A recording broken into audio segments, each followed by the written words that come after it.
ayun mga kagapi, no, papakita ko lang yung mga bago nating isda at saka konting update sa mga feeder natin na pinapalaki pa ng onte dahil 2.2 months and 8 days pa lang sila. So eto na.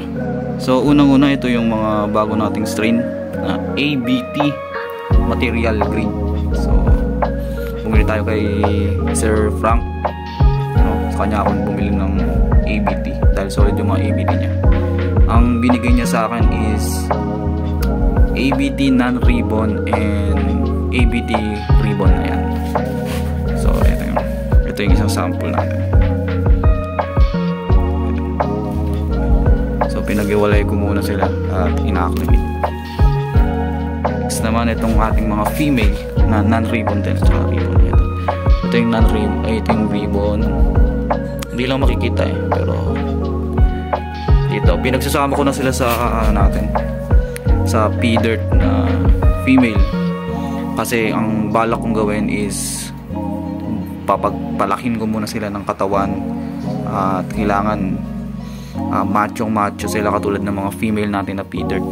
Ayan. So makikita nyo may red, no? Yan is female ng AFR. So nagka-problema dyan ng kahapon lang. Kahapon lang din dumating. So yan, AFR natin na kulay red.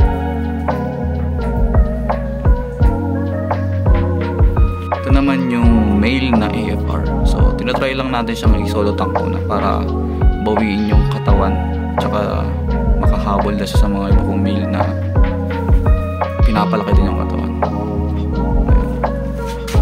Yun, AFR. So ito naman yung mga feeder natin, no? Medyo nag-bloom na sila, gumaganda na talaga yung mga ears, malaki na.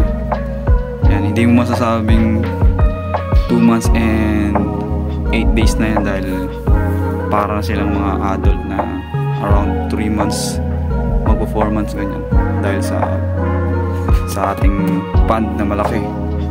Dahil sa pond to and pakain, tubi at ano lang, PBS palagi. Balat na banat ang ating mga male na feeder na groomable to lahat meron dito mga show grade ay malapit na nating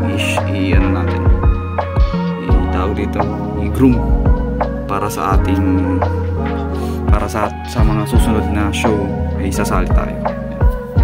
Malapit na.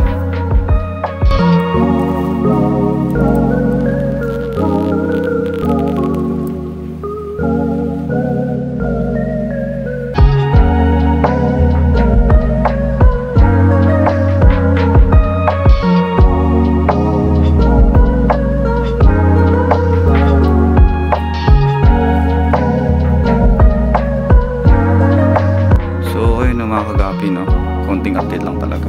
So next post natin ulit is papakita ko naman kung paano setup ng aking pag-breed, no? Kung saan ako nagpe-pwesto ng breeding, kung ano yung kailangan sa pag-breed, and ano yung mga dapat pakain kapag mag-breed, at saka dapat gawin at saka hindi dapat gawin. So ayun lang na kapit. Thank you.